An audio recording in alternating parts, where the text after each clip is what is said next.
You. Okay, so we're talking about acts of kindness. Um, I don't know. I like to watch recordings and hear people discussing their near-death experiences. It's just one of my side hobbies. So I watched one recently, and the woman said that, and many of them say they had a life review. And she said that one day she was in a hospital and a man had just heard that his wife had passed away. And she was a doctor and she sat next to that man and comforted him. And he had his little girl next to him.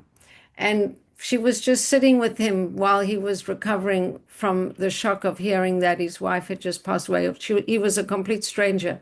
And in her life review, that was one of the major things that stood out in her life, that she gave comfort to this man.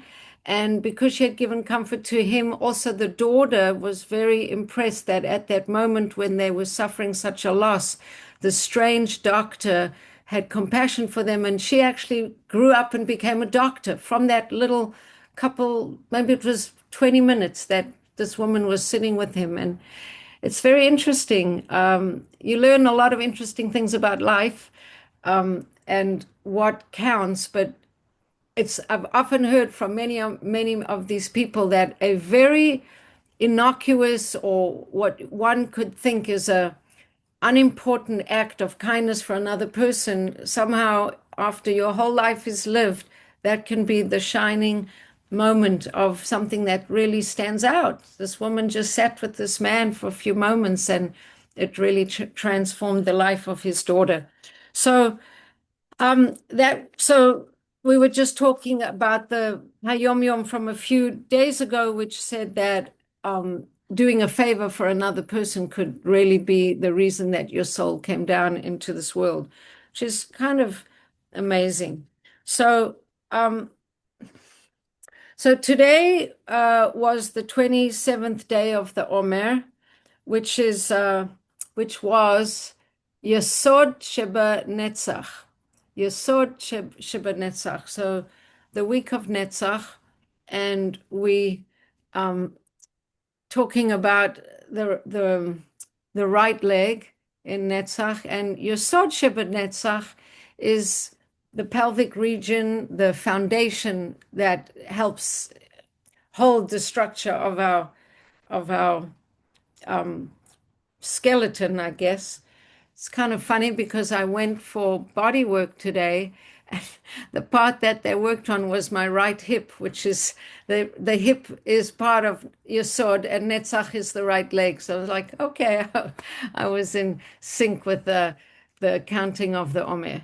So Yesod Sheba Netzach, we've been speaking about the balance of effort and kind of resting from effort and establishing this kind of balance of doing and not doing and going out of ourselves to accomplish and then stepping back to kind of integrate and observe our work and allow the time for reflection or integration or even deciding if that's the path we need to continue, but instead of just charging forward to kind of balance it with the the coming back, when we balanced in that way, then we have a strong foundation.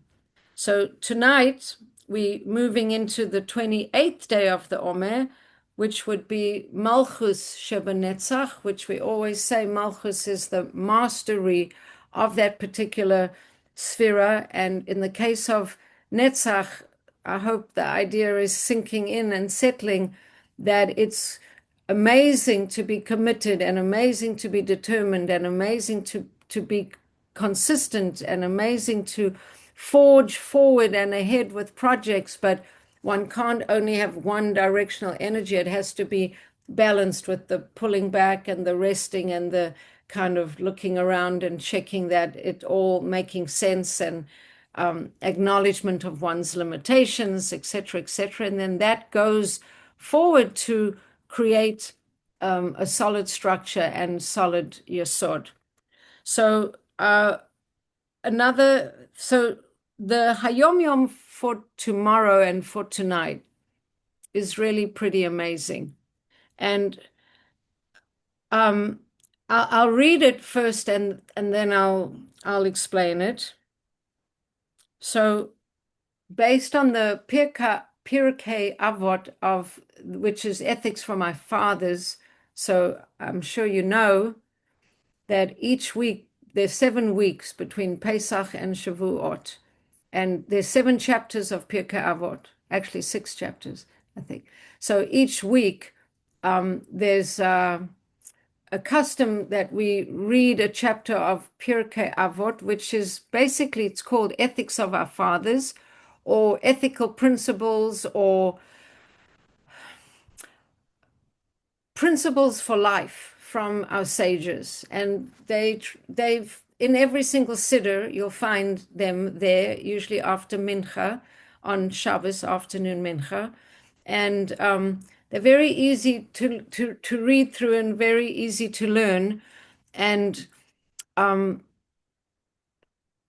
lot of depth can be gained from them. So one of the opening verses of Pirkei Avot last week, which was the third week, so it says, know what's above you, know from where you come from, know from where you're going to, and know before whom you will stand to give an accounting. So that's part of the Pirkei Avot. So in this today's Hayom Yom, there's a little bit of a spin on it.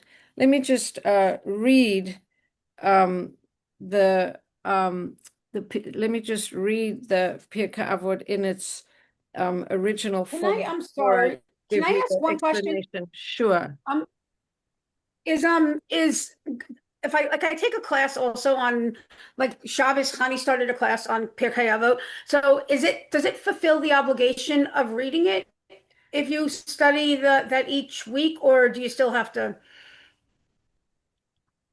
What do you mean? So she gives a class, let's say from like 5 to 6 on Shabbos on Pirkei Avot. Right. So if you do that, are you still obligated to read it after Mincha? Okay, well, first of all, women are not really obligated. It's Oh, I mean, obligations. It's a good thing to do. So if you go to a class and you're discussing Pirkei Avot, that's beautiful, and you're connecting to Pirkei Avot. If in the class they do 2 or 3 or 4 or 5 sayings, but in that particular chapter, let's say there are 22 sayings. mhm. So if you finish reading them on your own so that you've said the whole thing Right, or you've covered the whole thing, then that's good. right. Obligated, it's not really an obligation. It's not a halacha. Okay. It's a good thing to do and it's a kind Right. thing to do, but it's part of hmm learning Torah, but it's not an obligation. You're Okay. not hmm obligated to do it. Okay. Thank Okay. you. Let me just So, so the quote is, know what is above you, da ma lamala mimcha, know what is above you, a seeing eye, a listening ear, and all your deeds are being inscribed are inscribed in a book. Okay, so um, that's a little bit different than the one that I did, but okay, know what is above you. I guess this one is from a different one. I was saying no from where you come, no from where you're going, slightly different one. But anyway, so the Alter Rebbe says, so the first thing is the Pirkei Avos says, know what is above you, a seeing eye, a listening ear, and all your deeds are inscribed in a book. So in today's world, where we have so much of our life online and so much, I mean, we even think that if we mention, somehow in our life to a friend that we're interested in buying a car, and suddenly on your phone comes adverts for a car, you're like, wow, my gosh, someone's really listening to me. And a lot of our life is being recorded. We videotape ourselves. We have tons of pictures of ourselves. So if we say, no, there's a seeing eye and a listening ear, and all your deeds are inscribed in a book. So literally, again, from these near-death experiences, people have life review, and they brought to different situations where they can literally see events from their whole life. Just, that seems to be something that's really real. So know what is above you, a seeing eye and a listening ear. But here the Baal Shem Tov or the Alter Rebbe actually spins it around in an amazing Jewishly spiritual teaching that's amazing. Know what is above you. Know that everything above in the supernal sphirot and partsufim, the divine emanations and configurations, all derive from you. It all depends on your service. So, in other words, on the one hand, it's like know what's above you, a God who sees everything you're doing and who's observing everything that you're doing. And he has a seeing eye and a listening ear, and all of your deeds are written down in a book. That's what the Pirkei Avos says. But the Alter Rebbe says, know that everything above is from you. Do you understand? You creating all the spiritual reality that is in the higher spiritual realms, you've actually created it. Do you understand? Um, I don't know if you're getting it, because if you get it, then you understand that you creating your reality as you living your life. What does that mean? So I'll read it again and then I'll explain it. Know what is above you. That's the literal, right? Know what is above you. But change the accent on the words and it becomes know that everything above is from you. In other words, what is above? So it says the sphirot and the partsufim. Those are Kabbalistic and mystical words to suggest that all the energies that are above you, the spiritual reality that is above you, is a direct result of how you've behaved in your day, in your life, in your moment. You are actually creating the reality that is then kind of coming down and becoming your reality. Does anybody understand what I'm saying? Kind of like karma. Right. It's I like mean, yes, Yep. but in a way, it's almost like what you put out into the universe, it's It's coming gonna back to you. come back. right, but it's not a small thing. Because Right. when people say, I have such bad luck, you creating your bad luck. When people say, bad things always happen to me, or I'm such a klutz, or I never find a parking place, or all those kind of things, you're literally creating that reality to be what is your reality. That's number one. That's your thoughts and that's your speech. But it's even more than that. If you like, Susan's not on the chat right now, she's not in the class right now, Yeah. but we were learning in Tanya that a Benoni, who's a Benoni? So Dina Brach is on in the class now, and she was there on Monday night. Who is a Benoni? A Benoni is a person who's struggling, who really wants to do good and do righteous things and be a God-fearing person. He really wants to do that, and he struggles to do that, but he's actually so good at overcoming his own negative inclinations that he doesn't lose the battle. He's always able to overcome his negative inclination or his Yetzer Hara. But the Tanya told us that there's certain times when the battle, the struggle between his Yetzer Tov and his Yetzer Hara abates and he's got kind of like spiritual peacefulness. When are those times, says the Tanya? When he's davening, when he's saying Shema, he's not battling because the very fact of his davening is bringing him, you could say, energetically, he's raised his vibration for the fact that while he's davening, he's connecting, he's being illuminated, and then he's not struggling. Also, when he's davening Shmona Esrei, when he's praying, or when he's learning Torah, literally his whole energetic reality changes because of what he's doing.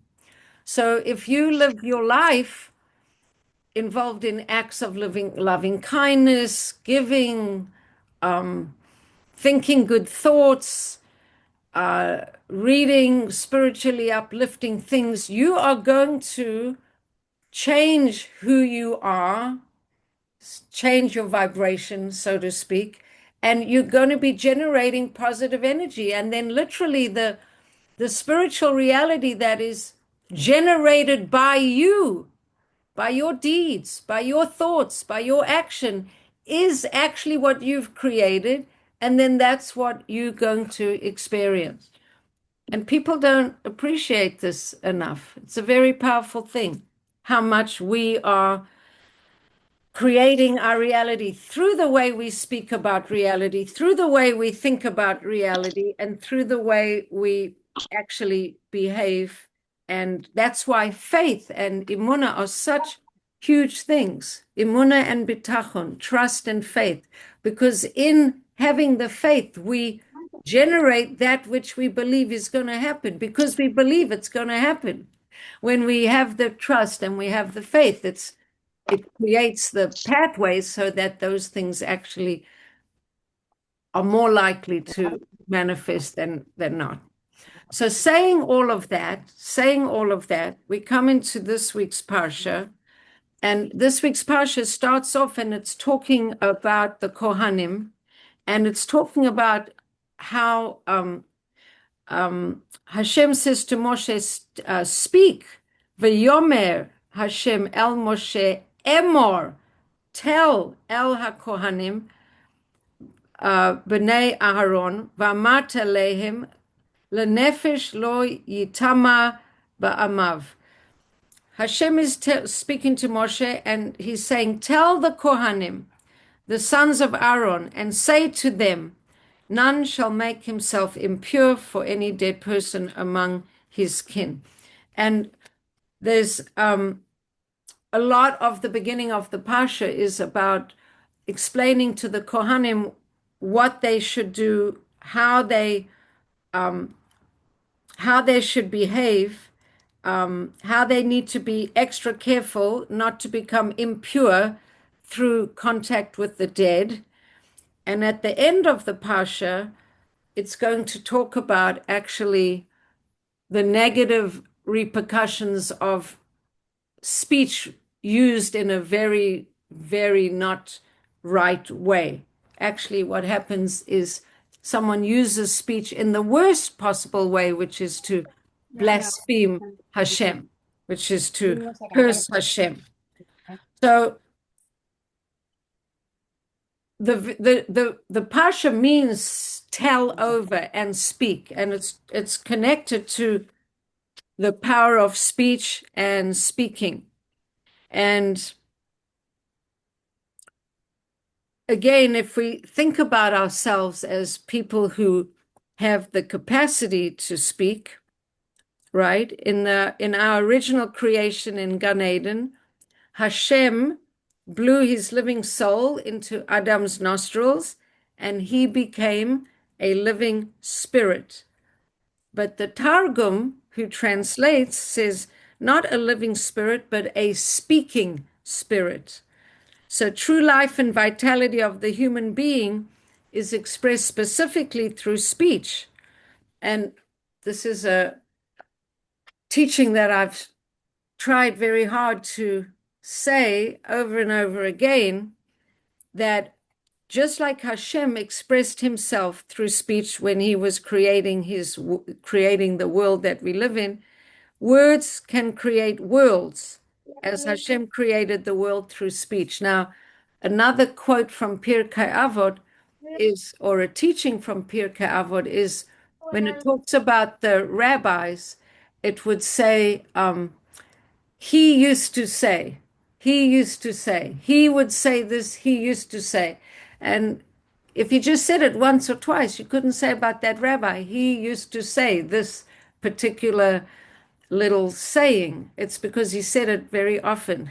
So I have said many times that we create our world the way Hashem created the world through speech.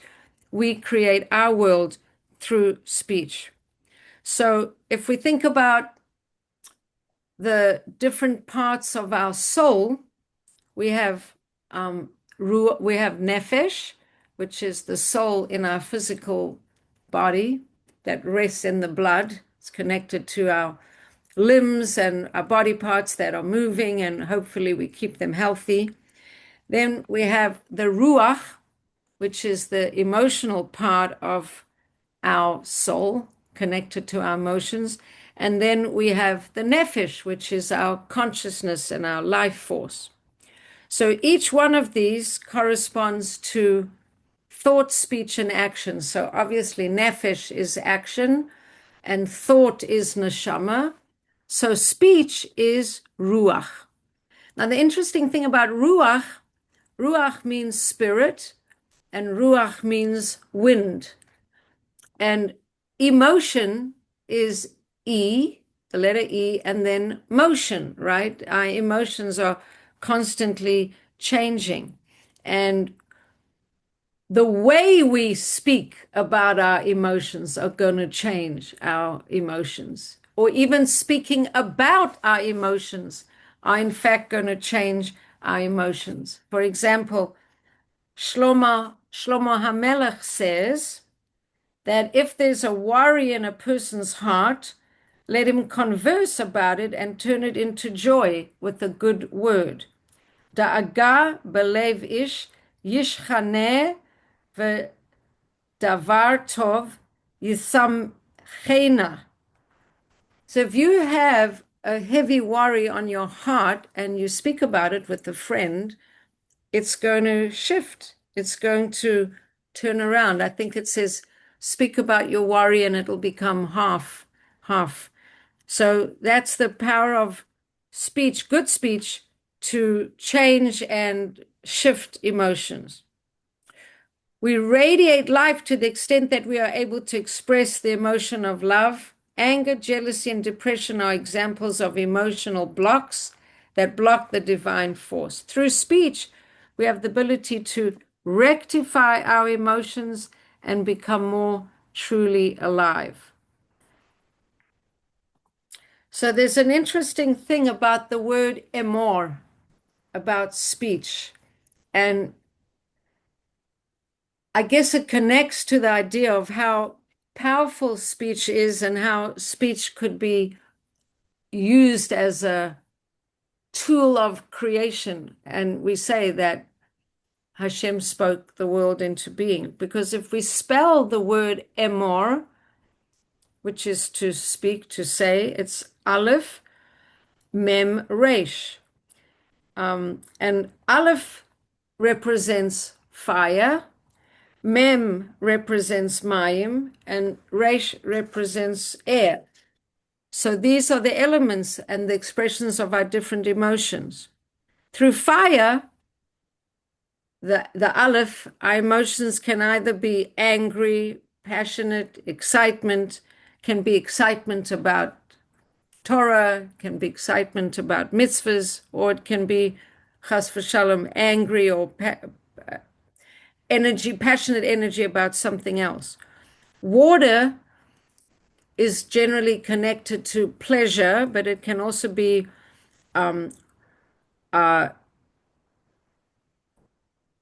calming words that have the aspect of calming our emotions down. And the element of air is generally connected to ideas and thoughts, and sometimes our energy of anxiety or nervousness. And through our words, we can kind of regulate that as well.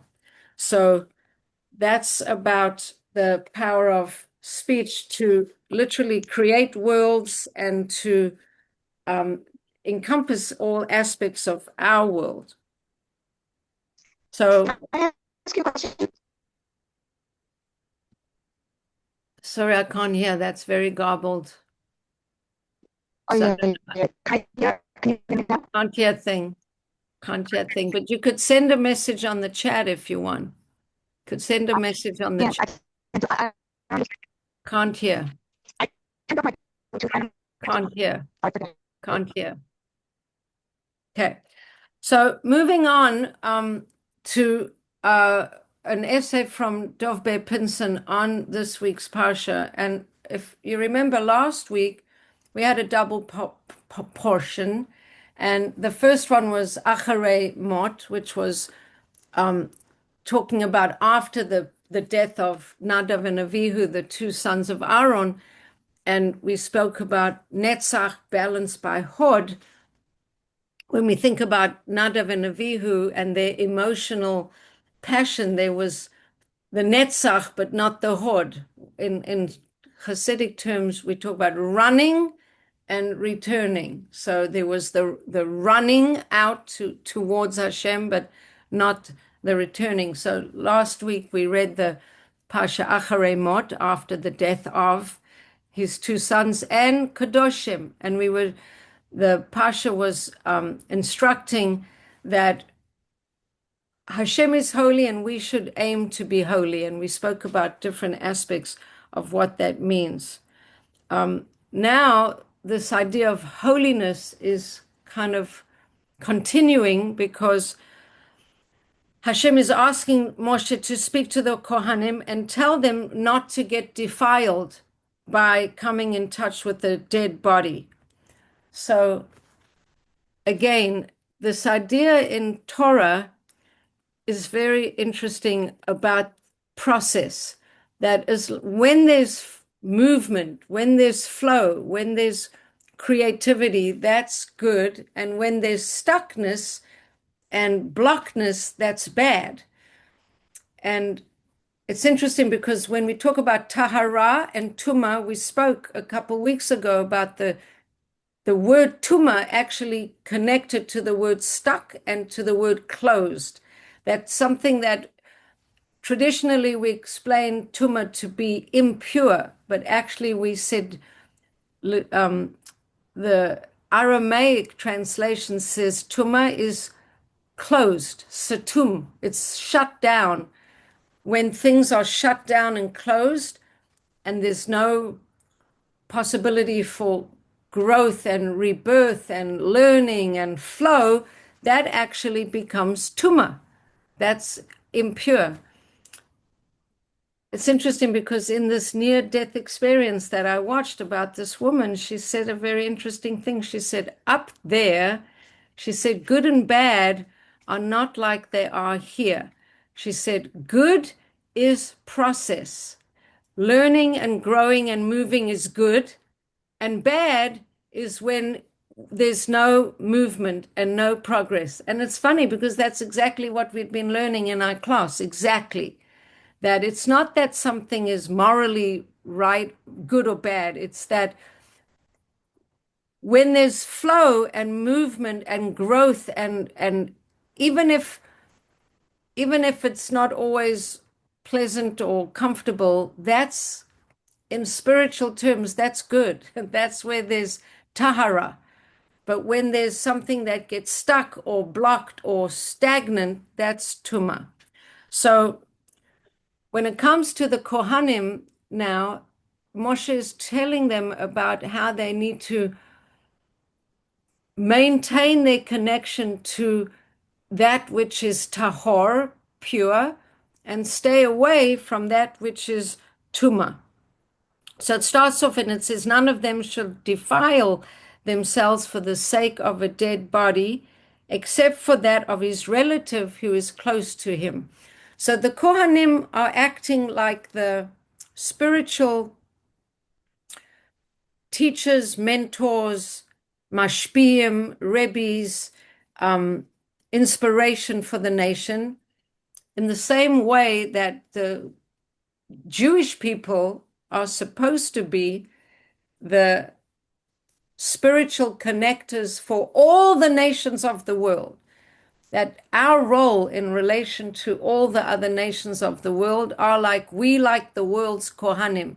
We're supposed to be plugging the world into spiritual consciousness and the understanding that life isn't all about the physicality, the bread and the butter and the peanut butter and the whatever, but it's this higher level of functioning. So that's what the Kohanim's role was.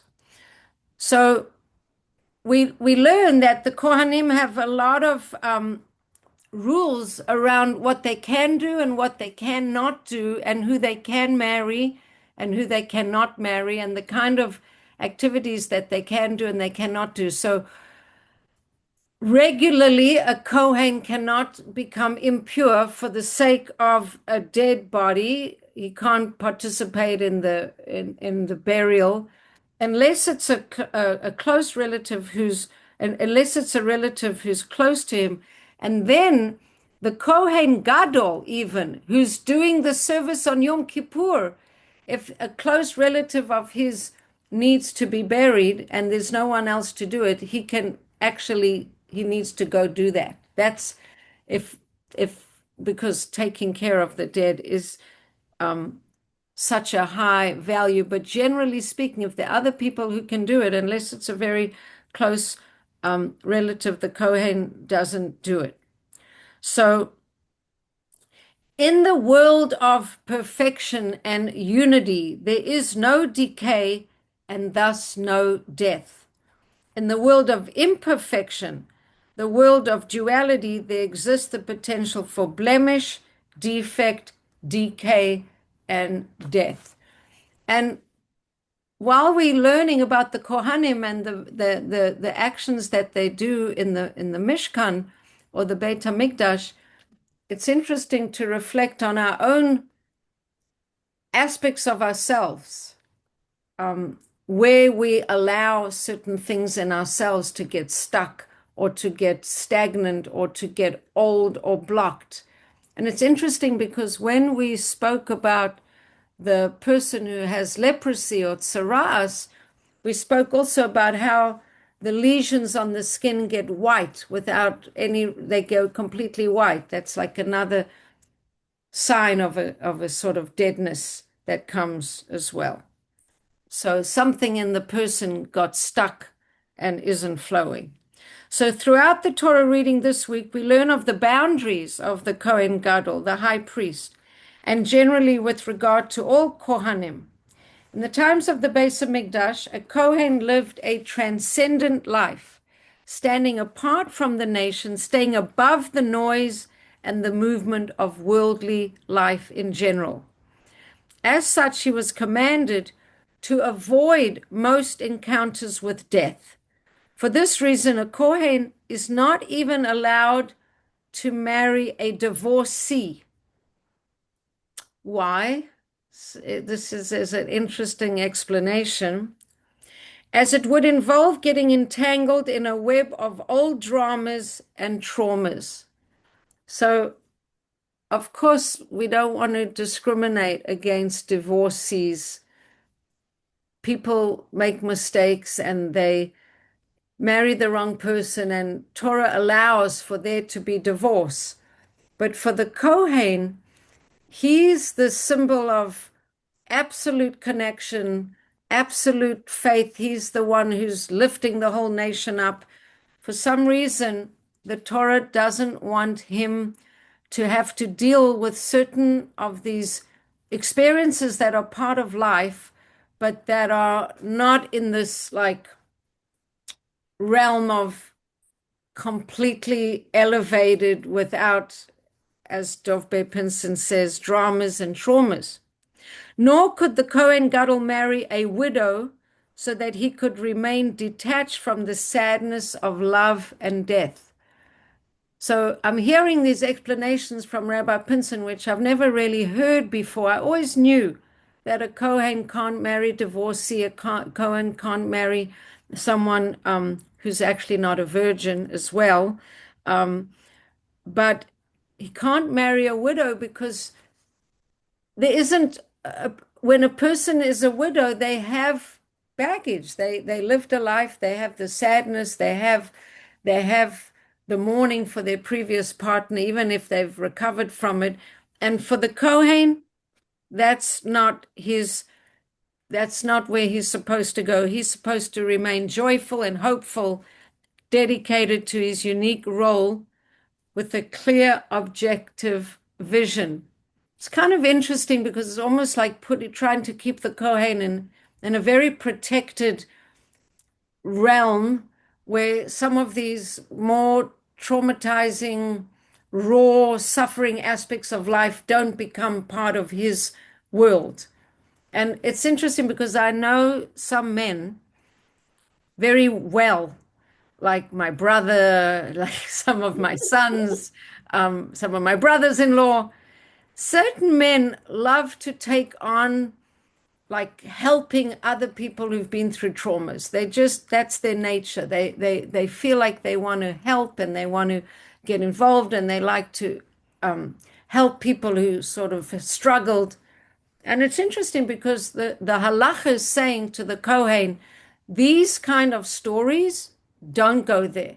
She's a widow, she's divorced, she's got a history with broken relationships.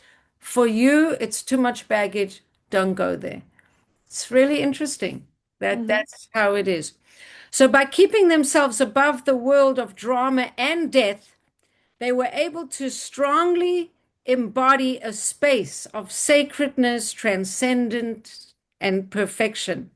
And from this place, they were able to bless, guide, and heal the congregation without interference from the chaos and noise of their own daily struggles.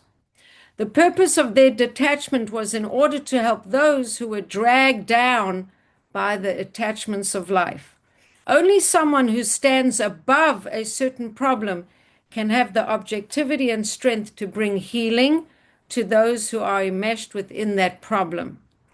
A healthy measure of detachment is required to help someone stubbornly holding onto attachments.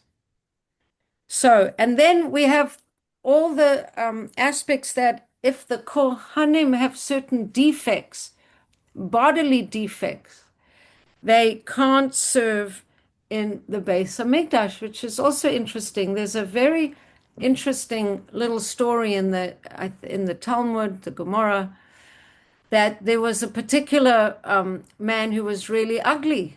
And someone came up to him and he said, "Why are you so ugly?" And he said, "Don't ask me.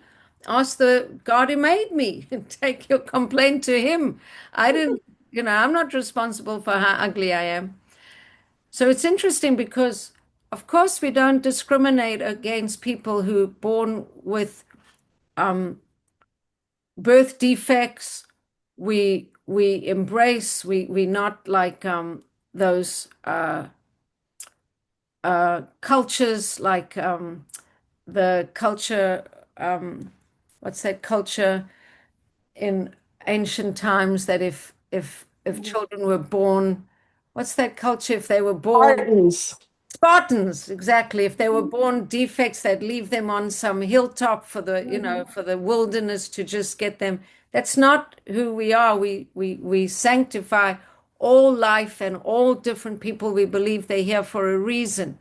But if you're going to be a Kohen serving in the Beit HaMikdash, your job is to inspire people with this kind of elevated reality of things, of the Beis Hamikdash being this place of perfection and separate from imperfections in a sense. So if the Kohen had a defect in his body, he said he shall not profane those places which are sacred because I've sanctified them.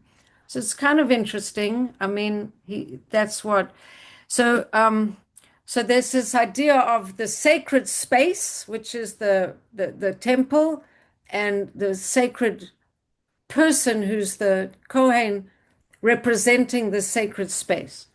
And then the next part of the Torah reading, Emor, talks about sacred time, all about the different Yomim Tovim, Shabbos, festivals, where there's sacred space and patterns of time. And why they're sacred? Because they stand apart and they function like a retreat from the daily business of making life function, which just brings me to let you know, and I'm sure you've seen that the details of the retreat are out. And as I'm going to talk to you about the importance of the Kohen and the importance of the Shabbos and the importance of the Yomim Tovim, really, this is the idea of a retreat as well. What do all of these things do? The Beis Hamikdash, where people are serving who are kind of representing a completeness, not an aspect of suffering, which is really what someone has. I mean, now if I think about it in Eretz Israel, since the war,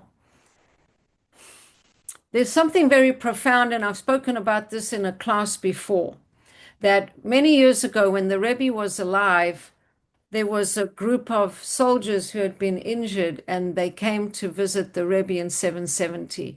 And they were feeling very down about themselves and feeling very badly, that they were missing limbs, they were in wheelchairs, they were in seriously, they couldn't serve in the Beis Hamikdash, let's just say that. And the Rebbe flipped the whole narrative around. He said, actually, you're very special because you have such powerful neshamas. You don't need what everybody else needs. You're amazing. You're so special. You've got extra powers that you don't need two legs to do your service in the world. And he really inspired them. And I think about the Eretz Israel right now with so many of our soldiers who are wounded, and I've spoken about this before, and the new College of Medicine that they're opening up in, I think, in the Negev for prosthetics, and they're heading the world in all of these things. And really, it makes people go to another level of what does it mean to be human. And with so many people in Israel, absolute heroes and heroines who are showing such incredible spirit. I mean, obviously the ones that we see online on social media, they're the champions. They're running marathons and they've got two artificial legs and they're working out in the gym with one arm, and it's absolutely unbelievable, their spirit and the greatness of their souls. But when you see it, you are reminded of the tragedy of what happened and how we are suffering, struggling nation, with many, many enemies. So in the Beit HaMikdash, the construct was see the beauty the way it could be in an idealized way. And this idea of retreat, the sanctity of time, Shabbos, the sanctity of the holidays. So we're trying to create this separate space in a way, the sacredness of time, the sacredness of space, and the sacredness of the Kohanim. And the interesting thing about all of this is that within each of us, we are supposed to be cultivating really the inner Kohen within us, an inner greatness, an inner place of perfection, transcendence, and purity. Within us, we create that Beis Hamikdash space or that Shabbos space where we kind of can retreat to this removed and sort of somewhat perfected and idealistic aspect. So in that space, it's not anxious, it's not entangled by the drama and the trauma of life. It's got this aspect of sacredness, separation, detachment. And in the words of Rebbe Mendel of Kotz, the Kotzker Rebbe, if you want to be in this world, you need to be able to step above the world. And that's, in a way, the value of the contemplative life. And that when we're told that we are a nation of Kohanim, that of course not everybody's officially a Kohen, but that we have that capacity, that we all learn from this effort of creating this Beis Hamikdash space that was free of the drama, and the Kohen who in his personal life had to be free of the drama, and that we have to have places within ourselves that is free of the drama, that is separate from the drama. And if we look at it, we've got these three spaces, right? We've got Olam, which is place, Shana, which is time, and Nefesh, which is the person, which is what I come to so often, this Olam, Shana, Nefesh. We said when the Kohen Gadol offered the Kotores, which would be, right, burning coals on a little shovel, like a golden shovel with burning coals, and then he would take a handful of the incense and put it on the burning coals, and then it would make a pillar of smoke, which is made up, the word smoke, Ashan. Olam, Aleph for Olam, place, Shin for Shana, time, Nun for Nefesh, person. And that this is my favorite meditation, right? When we align the place we're in, you could almost repeat this because I've said it so many times, right? The place we're in, which is right where we are. The time that we're in, which is right now. The person who we are, which is us as we are right now. So when we align place, time, and person in that dot of nowness, then we open into this ashan, we open into this portal of connection. So what does that mean? Within each and every individual, the deepest region of their soul always remains aloof and separate from physicality and the conflicts and the dramas and the traumas of life. This level of self is always pure and whole. And tapping into this purity and perfection, free from all narratives, allows us to have a healthy relationship with the objects, the people, and even the narratives of our life. And then when we can get to that place and nourish ourselves from that place, then if we sort of filled like a cup, we filled from that place, then if we encounter someone who is entangled in the dramas of life, the widows, the divorcees, the people like all of us who struggle with realities of life.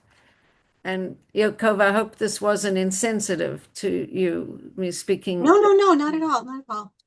But, we all full of the dramas of life. There's not a single person now, right before Mashiach comes, who isn't rife with the dramas of life. This is the most drama-full time of any All part of the epoch, plan. of Yeah. any epoch ever. So when we encounter that aspect in ourselves or in people around us or wherever, we can be a healing presence for them and for ourselves when we're able to go to this place of perfection, sort of the Beis Hamikdash within, the Kohen within, to lift ourselves up. And then we can bring the blessing of being above the world at the same time as being of the world.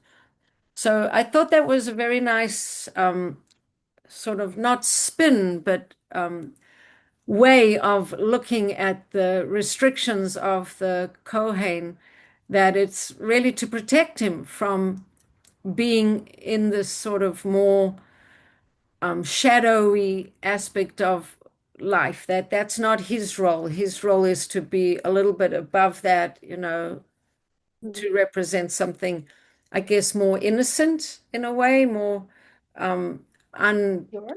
Bridled, say again, unbridled, unbridled. unbridled. Yeah, or unburdened, unburdened. Hmm. Oh, Um, by what has been. I mean, the truth of the matter is that now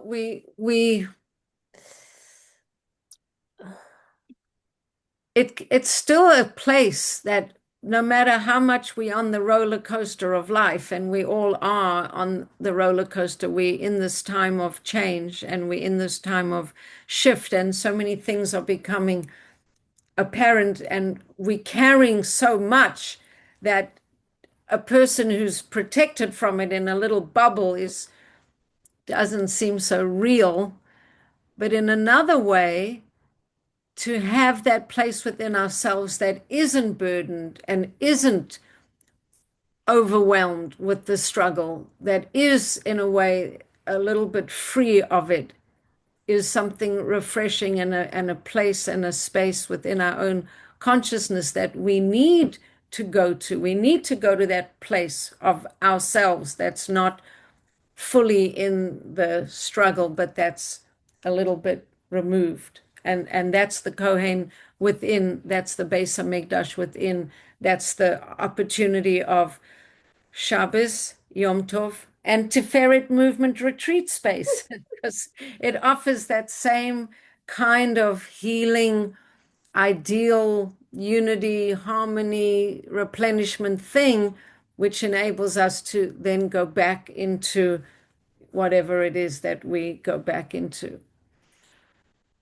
So all of that with the appreciation, just to come full circle, just in like a few more minutes, that the Pasha ends with someone who really misuses speech in a very profound way. And it's a little bit late to go into a whole new story, but the story of the blasphemer. So if you have another few minutes, I'll just tell you what the story is. I won't go into all the meanings of the story, but I'll tell you the story, and it's very compelling, and it's a little bit soapbox opera-ish, but there it is. After all of this talk about sanctity and the Kohen and the Beis Hamikdash and all of this, suddenly out of the blue, talking about the sanctity of the holidays and everything, we suddenly get a story that a man went out. We don't know exactly right away where he went, and he had an argument with another man, and he cursed Hashem. He used a special name of Hashem, and he cursed Hashem, and he was severely punished because he literally took the name of Hashem and cursed Hashem with that name. Very big drama. It turns out, if we go back in, and what does the Torah tell us? The Torah tells us that this is a man who had a Jewish mother, but he had a father who was an Egyptian. And wow, how is it possible that there was a woman who had a father, who had who had relations with a Mitzri? Like, how did this person come about that he's a Jewish man with an Egyptian father? And it turns out that way, way, way, way back in the story when the Jews were still in Egypt, when Moshe grew up and he went out to investigate and go see what's going on with the world outside of the palace, and he went to the Jews to see to see his people. One of the first things we hear about Moshe is he saw an Egyptian man beating up a Jewish man, beating him up. And Moshe gets involved right away, and he saves this Jewish man, and he uses the name of Hashem to kill this Egyptian man who's beating up this Jewish man. So the Jewish man survives, but the Egyptian man doesn't. And it turns out that what happened is that there was a woman whose name is Shlomit Bas Divri. She was she used to like to chat, and she used to like to talk, and she'd say shalom, shalom, shalom to everybody. And she was very extrovert, and she drew the attention of one of the Egyptian taskmasters. And what happened is that the Egyptian taskmaster came to the home of this woman, Shlomet, sent her husband to work, and while the husband was away, I don't know if he raped, I guess maybe he raped Shlomet Bastivri or whatever, but whatever happened there, we don't know exactly if it was a rape or what, but she got pregnant. And when the husband came back, he saw what was going on, and this was the fight. The Egyptian was trying to kill him because he just found him with this. It wasn't a good story. But Moshe happened to come upon the scene and see what was going on, and he used Hashem's name and he killed the Egyptian. The next day, he saw two Jews fighting, and he was going to intervene. And one of the Jews said, "Are you going to kill one of us the way you killed yesterday, the Egyptian?" And Moshe said, "Wow, these people speak a lot of Lashon Hora. And if they speak Lashon Hora like this, and what I did is so well known, I'm going to get into a lot of trouble. I better run away. Otherwise, I'm going to be arrested for murder." And Moshe runs away. Meantime, the lady is pregnant. And now, when this man is cursing Hashem, who is this man? It's the son who grew up from that rape or that situation. He had a Jewish mother, but he had an Egyptian father who was killed by Moshe. Now, what's going on in this story? He wants to pitch his tent in the tribe of his mother, and someone comes up to him. Who's the someone? It's also part of the story, but I won't go into it. Somebody comes up to him and says, "You can't pitch your tent here. Your mother is from the tribe of Dan, but your father was an Egyptian. You can't pitch your tent here." And he gets very upset and very angry. And the same way he uses, I think, even the same name that Moshe used to kill his father, he uses the same name of Hashem and he curses Hashem. It's kind of a dramatic story. It's at the end of this parsha. It's the blasphemer, and I think that the husband of Shlomet, who Moshe saves, remarries and has a son, and the son is the person with whom this boy was arguing when they had an argument and when he blasphemed Hashem. There's more to say on that story, but I'm not going to say it now. So anyway, it's a story you can look into. It's at the end of the Pasha. But the bottom line is to use our words for good and obviously not for cursing, and the power of our words and the power of safe and holy spaces within us and without us, that we have places to go in our psyche, in our soul, in our emotions, where we can get away from the tumult and get replenishment to come back and nourish ourselves and nourish others. And yeah, any comments? Anybody want to say anything about everything we were discussing? Speak now or forever hold your peace. Okay. All right. Well, I wish everyone a good night. Thank you. And Thank you. Really all Thank right. you. Good Shabbos too. Good Shabbos. Thank you. Good It was Shabbos. really Good Shabbos. Thank you, Bracha. All right. All the best.